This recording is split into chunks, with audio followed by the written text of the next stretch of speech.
নমস্কার, আপনারা শুনছেন কেটিভি বাংলা ডিজিটালের পডকাস্ট ফিশ আর আমি সুপ্রিয়া বলছি। চায়ের সঙ্গে সিঙ্গারা বিস্কুট খাওয়া নিয়ে চলতি বছরেই বিধিবদ্ধ সতর্কীকরণ জারি করেছিল কেন্দ্র সরকার। সিঙ্গারা, জিলিপি জাতীয় খাবারের ওপর বড় বড় করে ওয়ার্নিং লেখা থাকবে লাল কালি দিয়ে, এমনটাই জানিয়েছিল মোদী সরকার।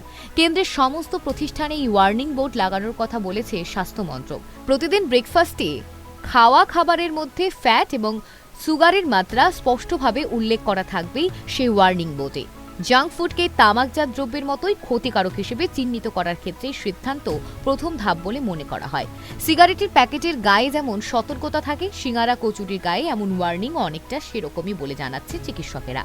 2050 সালের মধ্যে দেশের 44.9 কোটি মানুষ স্বাভাবিকের থেকে বেশি ওজনে হবেন। আমেরিকার পর ভারতই হবে সমস্যায় জর্জরিত দ্বিতীয় দেশ। বিধিবদ্ধ এই সতর্কীকরণের তালিকায় রয়েছে লাড্ডু, সিঙ্গারা, জিলিপি সহ জাঙ্ক ফুড এবং মিষ্টি।